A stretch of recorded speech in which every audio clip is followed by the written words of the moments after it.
This is the Aventon Soltera 3 ADV, Aventon's third generation of their lightweight city commuter electric bike, and it represents a first for the company. For the first time on an Aventon e-bike, we have a Gates carbon belt drive. We already know that means less maintenance, a quieter ride, and less weight, but Aventon also claims a completely natural feel up to top speed, so we'll be testing that out. And of course, there are a lot of small things on the latest generation compared to what we saw with the last generation. I'll talk you all through that, a walk around of all the components, then riding, test out the torque sensor and the motor, and finally the pros and cons. But first, let's take a closer look.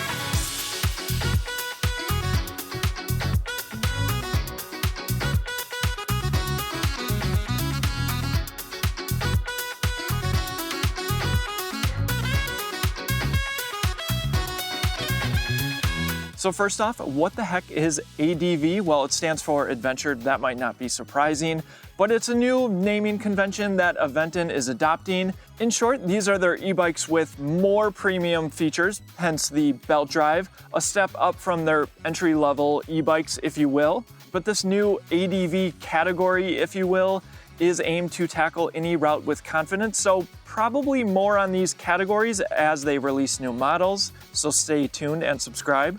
Now, the previous generation Soltera, the 2.5, came out just a year ago, and in the near term, it seems like that's still going to be offered alongside the Soltera 3 ADV. So if you're looking for something with gears, chain-driven, that still is an option.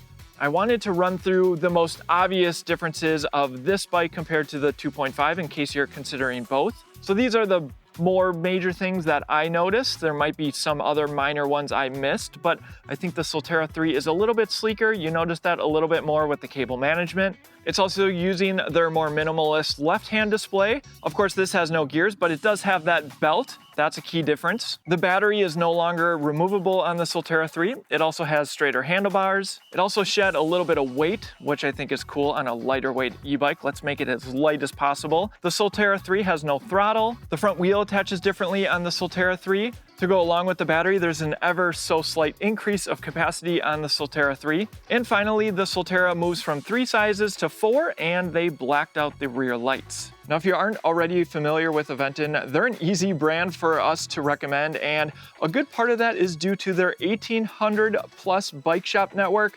So if you don't want to buy online, it's likely that you live near a store. And if you decide to buy an Aventon e-bike, you can support the channel for free. Just use our link down in the description. Or if you buy in one of their bike shops, just email me your receipt, ryan@ebikeescape.com. I know it takes some extra time, but it truly helps us out, so thanks. The Soltera 3 ADV comes in at $14.99, is offered in 3 different colors: matte black, matte storm blue, and sterling silver. It weighs in at just 37 pounds, has a 300-pound capacity, offered in 4 different sizes, small through extra large, accommodating riders all the way down to 5'1" up to 6'4". This is the size large, and I'm 6 feet tall with a 32-inch inseam. The Soltera 3 runs on a 36-volt system. The motor, 250 watts with 500 watts of peak power, 40 newton meters of torque, engaged with a torque sensor.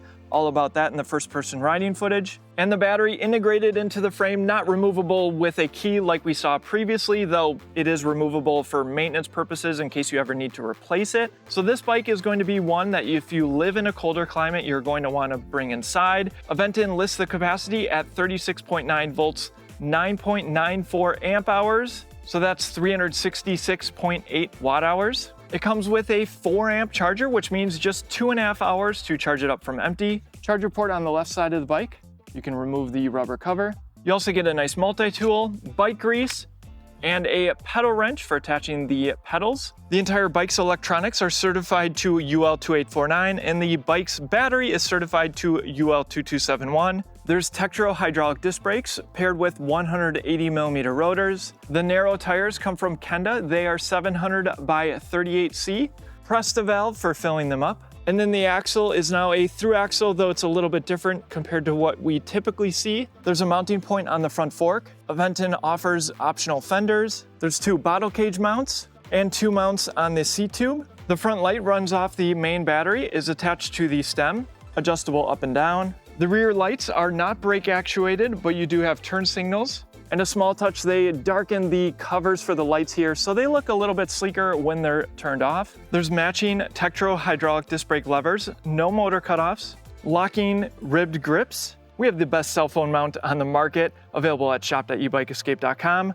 But otherwise, a very clean cockpit. Cables run into the head tube right here. All right, next, the controls and display. It's an all-in-one unit on the left side compared to Aventon's center-mounted display. In the top left, we have current time. Top right, battery percentage. In the center, how much power you're getting from the motor. Speed front and center. Pedal assist levels, off, eco, sport, and turbo.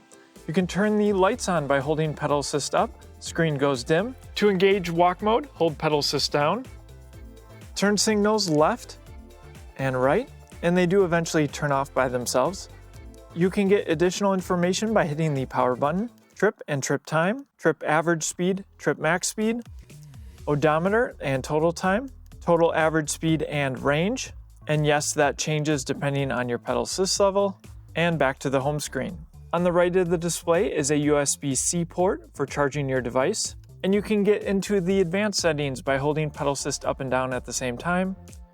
You can clear your trip, change your display unit, brightness, auto power off time, system info, set date and time, and connect to app. Aventon makes it very easy to connect your bike to the app. Simply download the app, you scan a QR code, and then you can add your bike. Now, just a note, this bike does not have all the smart features that you might see from the other models. No IoT service, no geofencing, no locking kickstand.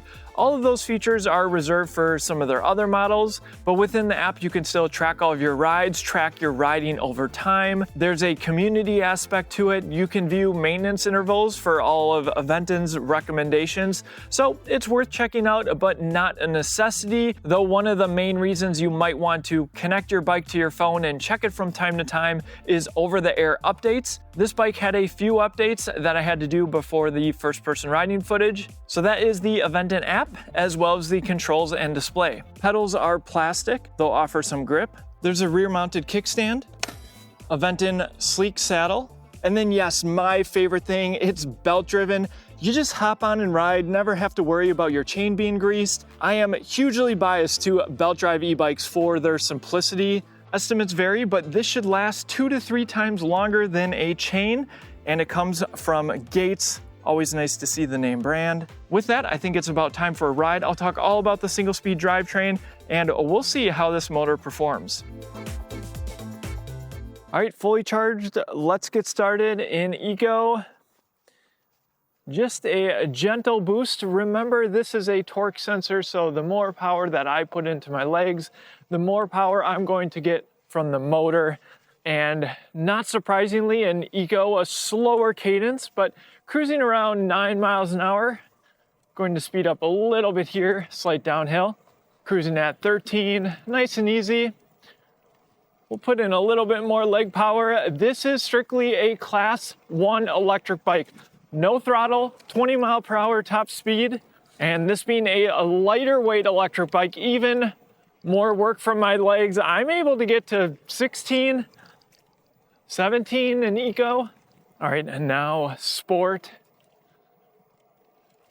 Nice and easy, 14, 15 miles an hour. Let's see if we can get closer to 20.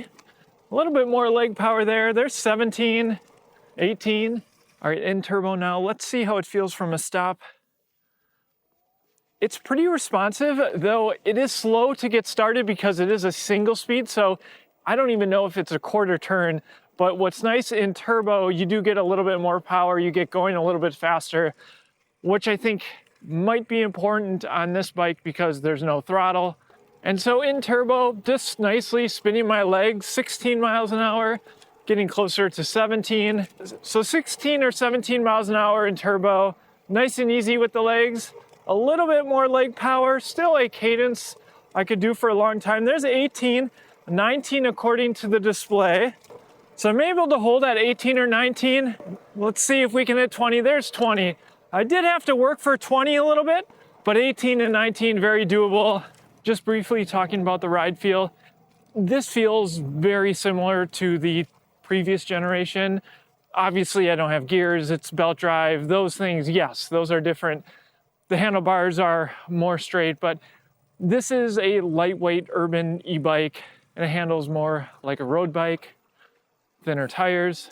It's very much suited to those in urban environments, people that need to bring their bike up a flight of stairs, maybe throw it on a bike rack, who are going to stick mostly to flat pavement. Now, if I was using this bike daily in perhaps not a super dense urban environment, I'm probably going to leave it in turbo for the most part, unless I needed to conserve battery. It's just easy to be able to cruise in the teens. You get a nice boost. You're not going to arrive wherever you are sweaty, but you might be curious how this bike does on hills. Let's find out. All right, this is a pretty steep hill, and I wasn't going to take it up our huge hill because this is plenty steep. I have it in Eco and significant challenge to get up the hill, but I just switched to turbo. It's going to be much easier. And so in turbo, it's certainly more doable to do hills. You need to put at least some effort, a decent amount of effort, in order to get motor power up such a huge hill like this. And obviously with a single speed drivetrain compared to something with gears, that is just a little bit more difficult. So you can see I made it up the hill. I'm not breathing very hard. It did it. It's certainly more work than a comparable e-bike with a big motor, and that shouldn't be surprising. And the Tektro hydraulic disc brakes, perhaps the most common brand we're now seeing on electric bikes at and above this price point. They perform just fine. I'll slam on the brakes at the sign here. Going about 25. And it's very easy to lock up the tires on this bike. You need to be careful with that. All right, with that, let's get into some third-person riding footage. I'll give you the pros and cons of the Aventon Soltera 3 ADV. The Soltera 3 ADV brings the simplicity of a belt drive to the Aventon lineup for the first time. It's an interesting move for the brand, and like all e-bikes, there are some considerations. But first, let's talk about who this bike is really for. The Soltera has historically been Aventon's most affordable model, and it remains their lightest. It was great to see Aventon shed some weight here, getting this to be a sub 40-pound e-bike. If you consider yourself a cyclist, maybe a cyclist in a previous life, or you're a student looking for a fun campus ride, this is perfect.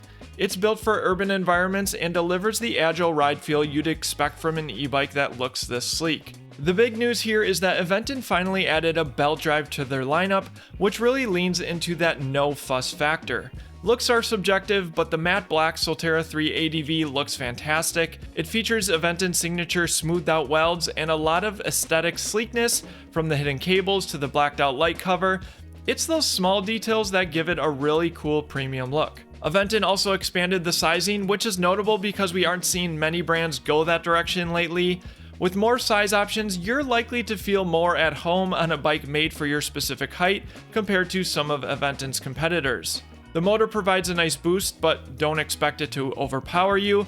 With the single-speed drivetrain, you will be working on hills, no surprises there. On the integrated battery, I'd expect closer to 30 miles using boost, and maybe up to around 50 miles in Eco. That of course depends on all the usual factors, just to name a few: rider weight, terrain, tire pressure. Aventon is quoting up to 70 miles. Some of the trade-offs on the Soltera 3 are actually still solved by the previous generation Soltera. If you need gears or absolutely have to have a removable battery and a throttle, you still have that option. It's best to look at the Soltera 3 ADV as more of a no-worries e-bike. That means no grease, and the integrated battery means no keys to worry about and nothing for someone to steal if you live in a high theft area. Just like previous generations of this model, keep in mind there are no included accessories like racks or fenders, though Aventon has options. One thing I would have liked to see is the inclusion of Aventon's ACU for bike tracking and their locking kickstand. Aventon has proven that they can do this on e-bikes around this price point, maybe slightly higher, and I think those security features would have made the Soltera 3 really shine. If we've helped you with your e-bike purchase decision, do me one favor and use the link in the description before you buy, or email me your bike shop receipt at ryan@ebikeescape.com. Thank you so much for the support. Aventon Soltera 3 ADV builds on a long-standing model in the fleet. For those in the market who prioritize lightweight design and a sleek, simple e-bike, this should definitely be on your consideration list. Plus, we shouldn't ignore Aventon's 1,800 plus dealer network. That's a huge selling point for long-term service and support. Thanks for watching, and I'll see you in the next one.